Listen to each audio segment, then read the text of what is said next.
Senhor Jesus, o Teu nome é sobre todo nome, o Teu nome tem poder para transformar vidas, o Teu nome teve poder para criar todo mundo.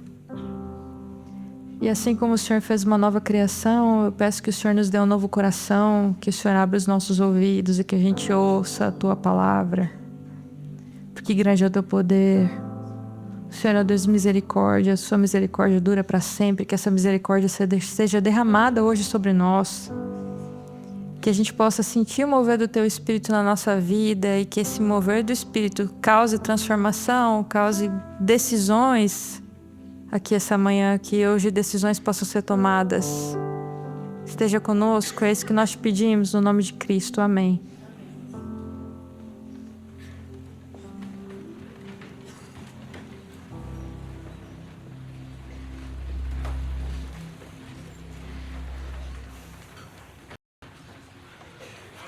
Tire as crianças da sala porque o assunto de hoje é para maiores de 18. Hoje a conversa aqui é uma conversa quente. Porque nós iniciamos agora uma nova série aqui na comunidade, uma série de um livro da Bíblia, o livro do profeta Oséias. Então agora, sem brincadeira, se você tiver crianças mesmo em casa, você conta para eles a versão light dessa história, porque por aqui a gente vai contar a versão original mesmo, que envolve adultério e prostituição. Quando a gente olha para esse livro da Bíblia, a gente começa a se perguntar por que uma história tão pesada está na Bíblia? Por que uma história... Conheço você. Por que uma história de um... Por que Deus ia pedir para alguém, no caso, se alguém um profeta, um homem que é a porta-voz de Deus, ou alguém que carrega aí uma reputação, né? Por que Deus ia pedir para um homem de Deus se casar com uma mulher que não presta? E afinal, quem era Oséias? Oséias é um nome muito comum ali em Israel, e ele vai ter a mesma raiz, ele vai compartilhar a mesma etimologia de outros nomes como Josué e Jesus. O Josué da Bíblia, na verdade, se chama Oséias. Só que quando Josué assumiu a liderança, Moisés colocou uma letrinha no nome dele, colocou um Yod. Então, eu sei que em português não faz muito sentido, né? Parece que Oséias e Josué são nomes muito distantes, mas em hebraico eu prometo que tem ligação sim. Rocheia Oséias, você coloca uma letrinha, o Yod, vai ficar Yehoshua, e daí você diminui o nome, né? Você abrevia, vai ficar Yeshua, que é Jesus.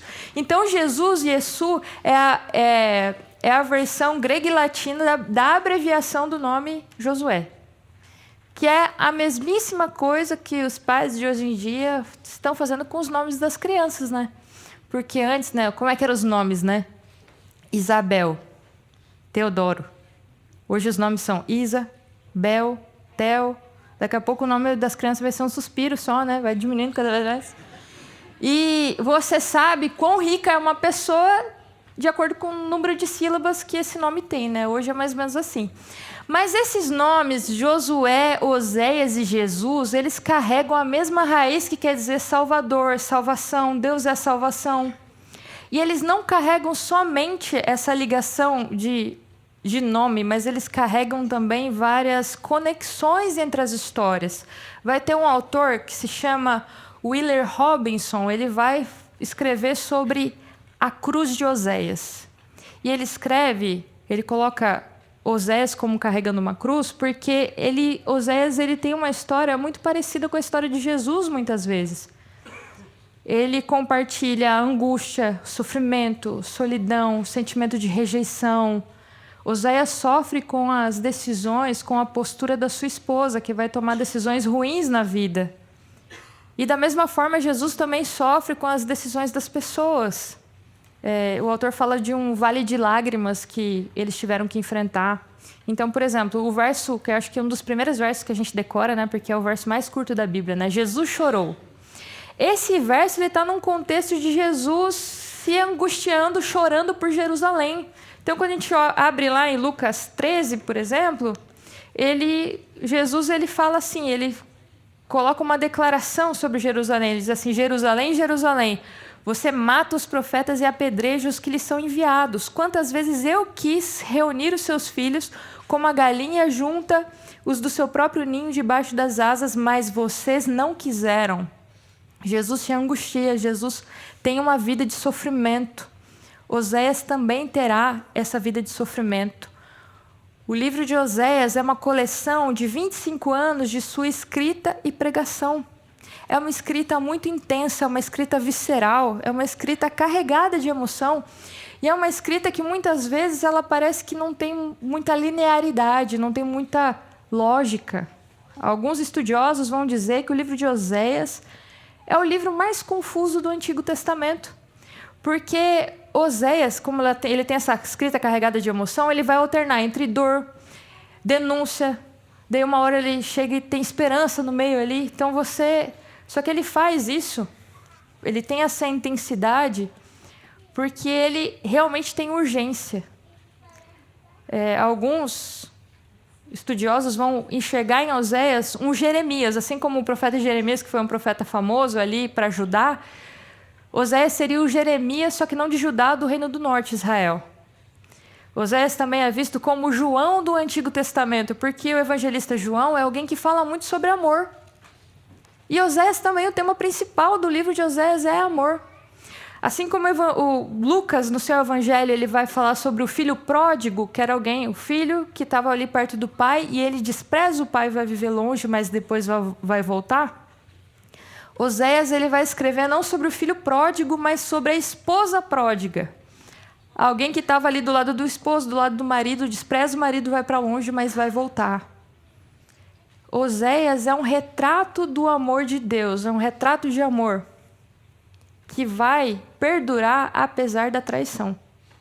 E algumas pessoas olham para esse livro e falam assim, não, jamais que Deus ia fazer um negócio desse.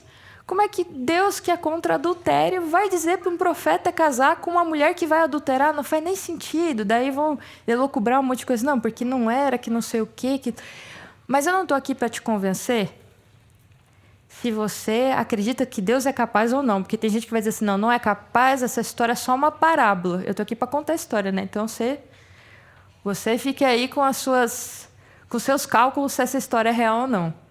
Mas o contexto que o livro descreve, o contexto histórico que esse livro descreve, é como se o ministério de Oséias começasse no final do reinado de Jeroboão II, que é um reinado que acontece num período de ascensão de uma superpotência ali na antiguidade, que era a Síria. A Síria foi uma potência que era implacável, ela destruía, queria aumentar os territórios, então ela cresceu o olho para Israel. E vários profetas apareceram ali, alertando Israel de que Israel seria entregue nas mãos dos assírios como resultado de sua infidelidade. Israel foi infiel ao seu Deus, à sua terra e aos moradores dessa terra. Então, vários profetas apareceram nesse período aí. E o ministério dele acontece nesse final do reinado de Jeroboão II, que foi um rei que reinou bastante tempo. Reinou 41 anos.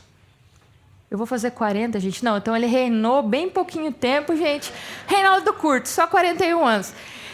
E esse foi um reinado de prosperidade, de ascensão de Israel. Esse rei Jeroboão II, ele aumentou o território de Israel, teve uma grande projeção política, então ele anexou territórios que tinham sido perdidos lá desde a época de Salomão. Então ele anexou Damasco. Ele conseguiu ali fazer com que Israel fosse abundante ali em riquezas, mas ao mesmo tempo que a gente vê um período de grande prosperidade, a gente também vai ver um período de grande depravação moral. Então, Oséias vem para denunciar isso que estava sendo feito, porque o povo, ao invés de adorar o Deus que tinha tirado eles da escravidão, que tinha afastado eles dos seus inimigos, que tinha provido todo o sustento, o povo escolheu adorar deuses que eles mesmos fabricaram. Eles escolheram agradecer a Deus pelas dádivas que Deus tinha dado para eles para outros deuses. Eles usavam toda a abundância daquilo que Deus tinha proporcionado para servir e adorar outros deuses. Então, Oséias vem ali para denunciar e ele não está sozinho. Tem um outro profeta contemporâneo de Oséias, que é o profeta Amós. O profeta Amós, ele é contemporâneo e ele vai também, só que a ênfase de Amós, ela está mais na opressão e na injustiça da qual Israel era culpado. Agora a ênfase de Oséias está mais na infidelidade de Israel. E é assim que as coisas acontecem. Assim, a religião em Israel se tornou algo muito popular. Os cultos eram impressionantes. E essas religiões aí de deuses estranhos começaram a crescer muito em Israel. E o que você via era palácios e templos sendo centro de opressão, de injustiça, corrupção, imoralidade. Eram sacerdotes que estavam mais preocupados com o lucro. Falsos profetas em todos os lugares. E pelas ruas de Israel você conseguia ouvir. Of the king, the power, the manner, the bastard, the king, the fair, desma. Mas graças a Deus, gente. Glória a Deus que essa coisa do passado não acontece mais hoje, né? Era esse o estado das coisas. Oséias vem e denuncia os responsáveis aí pela queda de Israel, principalmente na figura do rei, do profeta e do sacerdote. Oséias chega e fala assim, gente, mas vocês são malucos? Eu estou vendo aí gente beijando bezerro. Ele denuncia os acordos políticos que foram feitos, ao invés de arrependimento genuíno, o povo estava querendo se associar com outras nações. Ele fala assim, não adianta vocês se associarem. Oséias, ele denuncia a violência, porque ali começaram a ter sacrifícios humanos. O capítulo 5 de Oséias, ele denuncia sacrifícios infantis que foram feitos. Então, essa é a mensagem de Oséias. E se as coisas já estavam ruins em Jeroboão II, a partir da morte de Jeroboão II, as coisas ficam piores. Porque num período de 20 anos, a gente tem a passagem de 6 reis. Teve um rei que só reinou um mês, que foi Salom. Desses 6 reis, somente um deles teve morte natural. As outras mortes, acho que elas, por um lado, até poderiam ser vistas como mortes naturais, né? A não ser que você considere natural, né? Aí, depois de uma pessoa levar 20 facadas, ela naturalmente que morre, né? Então foi isso. Quando a pessoa queria ascender ali ao trono, ela matava o rei que estava antes e assumia o trono. Então, Israel foi o centro de assassinato, traição, intriga. Era isso que acontecia em Israel. E Oséias estava ali para denunciar. Esses acordos políticos, eles pavimentaram o caminho para a apostasia de Israel.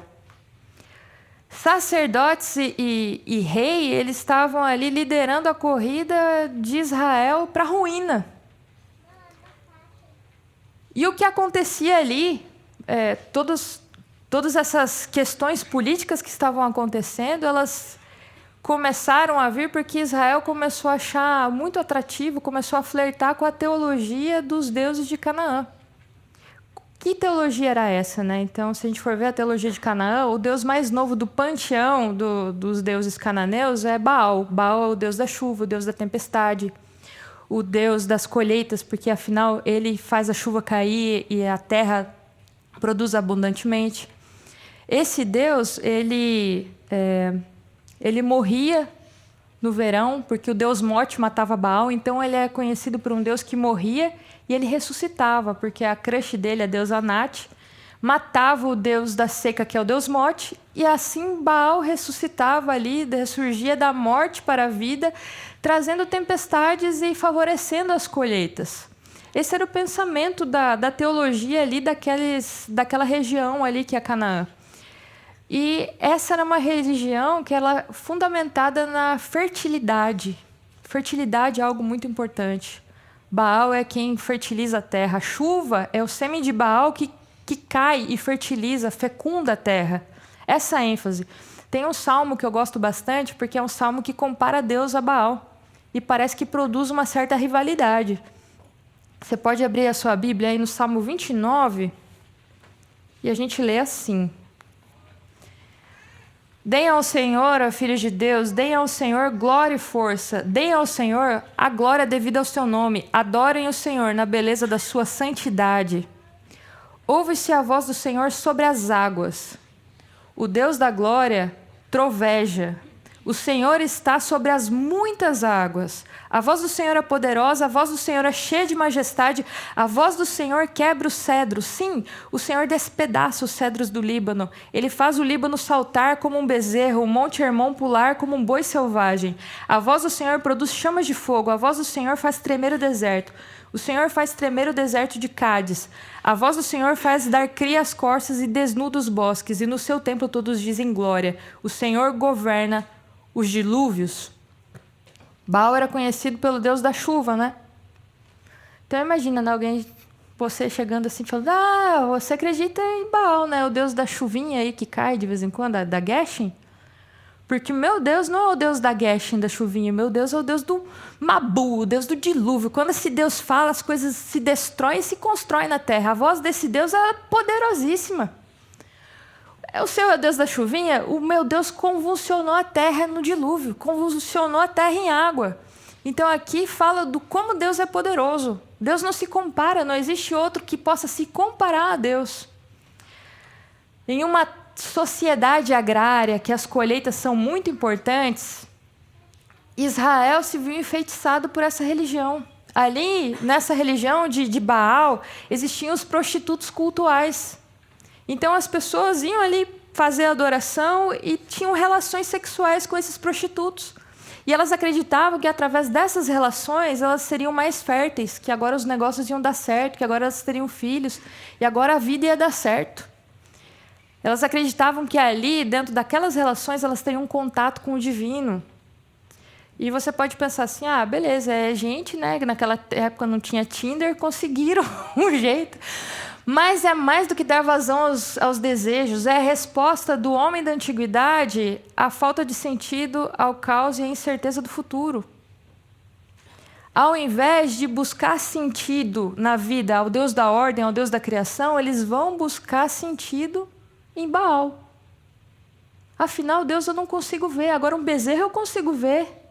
Olha, é o Deus da chuva, eu preciso de chuva. O que vai acontecer comigo? Meu futuro eu não sei, aqui é mais palpável, sabe?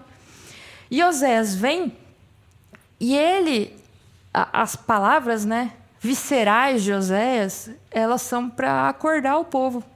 E muitas vezes elas podem soar meio agressivas, porque Oséias quer acordar o povo. Gente, vocês estão viajando, vocês precisam acordar. Então, Oséias usa uma variedade de metáforas, de figuras, para descrever a variedade de coisas ruins que Israel estava se submetendo por causa dessa religião ruim. Então, se a gente for ver, tem alguns xingamentos bíblicos, né? Que, enfim, você pode anotar e eu espero que você não use, né? Mas no caso, né? Tem alguns aqui, eu acho esse primeiro aqui muito pesado, não vão usar, tá, pessoal? Vaca rebelde, capítulo 4, esse daí não dá. O segundo eu achei assim até meio criativo. Pão cru, embora mofado, capítulo 7. O terceiro aqui é o meu preferido. Eu acho que eu me sentiria muito ofendida se alguém usasse aqui para mim. É pomba enganada. Porque aqui em São Paulo, né, o pombo é um bicho meio asqueroso, sujo, sabe? Então eu acho que é ruim. O quarto, ele é um que é vintage. Tá voltando à moda dele agora, né? É bebê insensato demais para nascer. É tipo os bebês reborn da antiguidade. E o último é um que dá para você usar, eu acho que cabe muito bem você usar para o seu filho adolescente que não faz nada em casa nem lavar uma louça lava. É vaso inútil, capítulo 8. Então, para uma sociedade muito ligada às coisas visuais, ela ia se sentir confrontada quando visse essas figuras usadas na sua vida diária. Quem sabe eles se sentiram ofendidos mesmo. Oséias, ele vai olhar e vai denunciar esse povo. Eu vou abrir com vocês Oséias 4, nessa versão aqui que é um pouco diferente, mas diz assim: atenção todos os israelitas, mensagem do Eterno. O Eterno está acusando a toda a população. Ninguém é fiel, ninguém ama, ninguém sabe de coisa alguma a respeito de Deus. Vocês ficam xingando, mentindo, matando e roubando.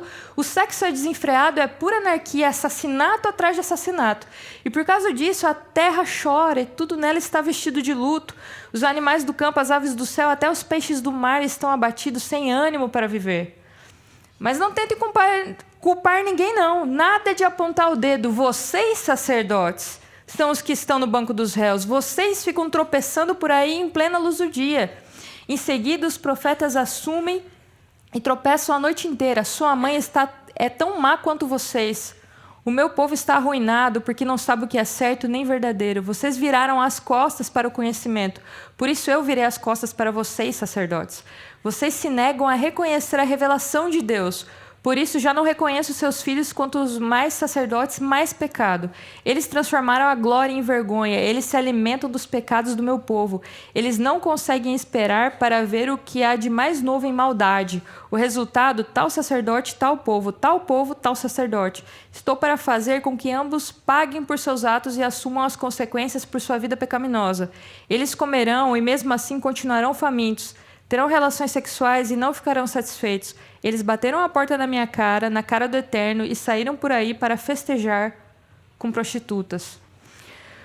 A escrita de Oséias, ela parece ofensiva, e até esses xingamentos bíblicos que eu falei aqui para vocês, mas o tema todo dele é uma carta de amor que busca. É um retrato desse amor de Deus. Só que Israel é objeto do amor de Deus, agora Deus não é objeto do amor de Israel. Israel nunca ama Deus, é Deus que ama e não é correspondido. Israel não ama Deus, Israel ama outras coisas. Oséias vai dizer que Israel ama os bolos de passas dos outros deuses. Israel ama a vergonha mais do que a glória. O capítulo 9 diz assim: Israel se tornou detestável como as coisas que eles amaram. Esse chamado ao amor, a primeira vez que aparece amor na Bíblia, aparece na história de Abraão e de Isaac. É a história do quase sacrifício de Isaac. É onde o pai entrega o filho e o filho não nega o pedido do pai. E essa primeira vez que aparece a palavra amor, que é nessa história, ela representa nitidamente o amor de Deus por nós. Quem é Deus? Porque Deus amou o mundo que deu o seu filho. Quem é o filho? O filho é aquele que veio não para fazer a vontade dele, mas para fazer a vontade do Pai. Amor na Bíblia significa entrega. Algumas pessoas dizem: nossa, o Deus do Antigo Testamento é um Deus ruim, um Deus bravo, só tem lei, só tem coisa que Deus fica exigindo comportamento. E o Deus do Novo Testamento é um Deus fofinho, um Deus bonzinho, é amor a Jesus. Mas o Antigo Testamento está recheado de expressões do amor de Deus. O livro de Oséias é esse livro aí que é uma carta de amor. E a gente tem outro verso que é muito conhecido na Bíblia, que Deus não somente ele expressa quem ele é, que ele fala do amor dele, mas que ele quer ser correspondido. Deuteronômio 6, verso 4 diz assim: escute, Israel, o Senhor nosso Deus é o único Senhor, portanto, ame o Senhor, o seu Deus, de todo o seu coração, de toda a sua alma e com toda a sua força. Então, olha só, quem é Deus? Deus só tem Deus de Deus, então não tem outro Deus. Só tem Ele mesmo, não tem nem outro Deus com quem Ele possa brigar. Só existe Ele. O que Ele exige, o que Ele pede de mim e de você? Ele pede as suas coisas, Ele pede as suas posses. Ele pede o seu amor. Como que esse Deus ele quer ser amado? É com todo o seu pensamento, é com todo o seu desejo, é com tudo que você é. Amor exige esforço, amor exige dedicação. Então, como que eu posso dizer que eu amo a Deus se eu não penso na palavra dele? Não exige de mim pensamento, não exige de mim movimento, porque esse verso começa com escute, ó Israel. Essa palavra escute, shema, em hebraico a palavra ouvir é a mesma palavra para obedecer. Ouvir é obedecer. Não é um ouvir passivo que você escuta e não faz nada. Amor exige ação, amor exige movimento, amor exige dedicação. Se alguém fala que te ama, mas não cuida de você, não faz nada para viver esse amor com você, sinto em te dizer, mas essa pessoa não te ama. Porque amor exige ação, exige movimento, exige dedicação. E eu penso muitas vezes que a gente fica enrolando Deus. Eu acho que às vezes o nosso relacionamento com Deus ele tem a profundidade de um pires. Porque a gente fala que ama a Deus, mas a gente não se compromete com Ele. O meu amor por Deus não muda os meus pensamentos, não muda as ações, não transforma a minha vida, não muda nada na minha vida. Amor na Bíblia fala sobre entrega, dedicação, esforço. Você se envolve nesse amor. Você não vive esse amor de longe, você vive esse amor de perto. A carta de Oséias ali, esse livro de Oséias, ele é uma carta apaixonada, tentando convencer a gente a viver esse amor com esse Deus, com esse amante que é tão devoto, que faz de tudo para estar com a gente. E eu fico pensando, né, na profundidade, no peso de tudo isso, desse livro. E se a gente for parar para pensar sobre o que Deus ele foi capaz de se submeter para escrever esse livro, e, enfim, em todas as histórias da Bíblia. Mas pense comigo, que você como este sábado, um outro sábado que não sabemos qual, você veio aqui na comunidade para assistir o sermão e isso é o que vou pregar.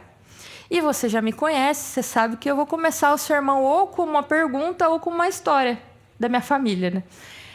E aí, nesse dia, eu decidi começar com uma pergunta e você está aqui no auditório e eu pergunto assim, gente, quem aqui já foi corno? Não levanta a mão, gente, por favor. Só para imaginar. Mas você já pensou que constrangedor? Quem seria capaz de falar no meio de um monte de gente dizendo assim, olha, eu já fui traído por quem eu amei, por quem eu fiz de tudo, essa pessoa me traiu. Quem seria capaz de suportar essa vergonha? Porque é exatamente isso que a gente vê nessa história. No livro de Oséias e também na história de toda a Bíblia, quando a gente olha para o Êxodo, o que aconteceu no Êxodo? Israel era escravo no Egito. E Deus libertou Israel do Egito e não libertou de qualquer forma. Ele libertou com mão poderosa, com muitos milagres, com fogos de artifício e efeitos especiais. Era marabrindo, era coisa de louco que aconteceu lá. E depois de Deus ter tirado Israel da escravidão, em grande estilo, com toda essa história que a Bíblia conta, o que Deus fala para Israel? Lá em Êxodo 19, verso 4, diz assim: vocês viram o que eu fiz aos egípcios e como levei vocês sobre asas de águia e os trouxe para perto de mim? Agora, pois, se ouvirem atentamente a minha voz e guardarem a minha aliança, vocês serão a minha propriedade peculiar dentre todos os povos, porque toda a terra é minha e vocês serão para mim um reino de sacerdotes, uma nação santa. Então, olha só o que Deus fala. Ele fala assim, olha, vocês viram tudo o que aconteceu aqui? Vocês viram como eu tratei vocês? Vocês gostaram? Porque se vocês gostaram de tudo isso que a gente viveu aqui, tem a minha aliança. E a aliança, que é a mesma que muitos de vocês têm aí, ela significa na Bíblia relacionamento, um compromisso. Então Deus estabelece, vocês querem casar comigo? Daí o povo tudo emocionado, nós queremos, nós vamos viver uma história nova. E daí combinaram de casar e casaram num cenário mais icônico da Bíblia, que é o monte e o deserto. Foi no Sinai, foi uma festa demais, foi lindo demais, gente. Foi coisa bonita. E ali, depois, ali no meio da festa, depois que os anciãos já tinham, comido ali o alimento e Moisés estava falando com Deus, no meio de toda essa celebração, a entrega da lei, a entrega da aliança, o povo se entregou para a idolatria. O povo chamou o bezerro de Deus. Foi no meio da festa de casamento, foi na lua de mel. Olha, já vi a história da pessoa ser traída na lua de mel. E você falar essa palavra em voz alta, tipo assim, em voz alta, para mim soa blasfêmio, mas você dizer que Deus é corno, Porque foi isso que ele falou no livro de Oséias e na história do Êxodo. Deus é um Deus. Deus sabe de tudo. Ele sabia que a noiva dele ia trair ele. E mesmo assim ele casa. E depois mesmo da traição, ele não quer desfazer o casamento. Porque ele é um Deus que ainda ama, que ainda busca, que ainda quer ter esse relacionamento. Então, assim, eu não conheço a sua vida, quais foram os relacionamentos que você teve antes. Eu não sei da sua relação hoje com Deus. Mas uma coisa que eu posso dizer assim, olha, com certeza, sem medo de errar, é que a melhor decisão que você pode fazer hoje é se comprometer com esse Deus. É amá-lo verdadeiramente.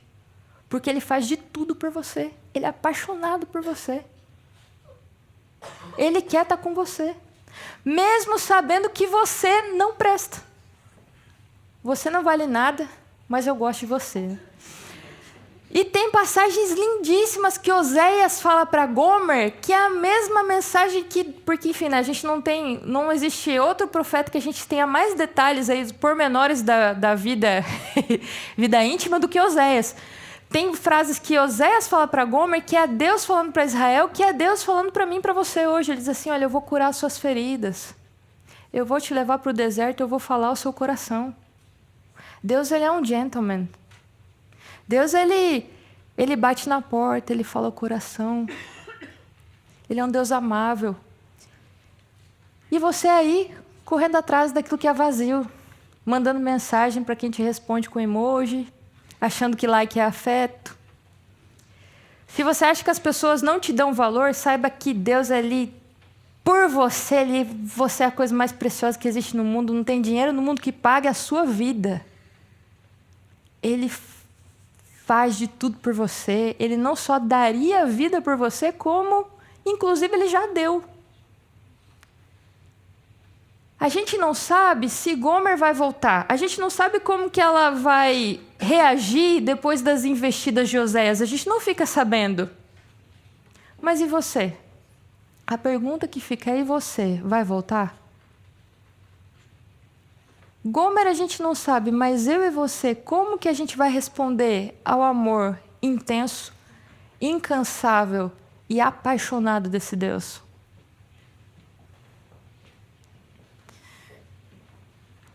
Senhor Jesus, nós estudamos aqui as tuas palavras que estão escritas no livro de Oséias.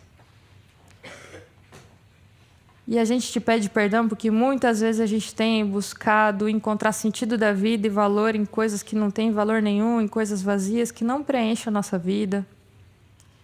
A gente tem te trocado por outros amantes. E a gente quer reconciliação. Muito obrigado porque o Senhor não desistiu dessa aliança. Muito obrigado porque o Senhor não desiste de nós. Enquanto muitos não acreditam na gente, o Senhor ainda continua acreditando em nós. Obrigado porque o Senhor nos ama com um amor que é um amor constrangedor. Um Deus que não teve... que escolheu carregar a vergonha, mas escolheu permanecer em relacionamento conosco. Nós te agradecemos muito, Senhor. Porque o Senhor nos ama mesmo quando nós não somos nada amáveis. Esteja conosco, converta o nosso coração, que a cada dia o Senhor fale ao nosso coração e que a gente escute as tuas palavras. E que nada no mundo seja capaz de nos separar do amor de Deus que está em Cristo Jesus. É isso que nós pedimos, em nome de Jesus. Amém.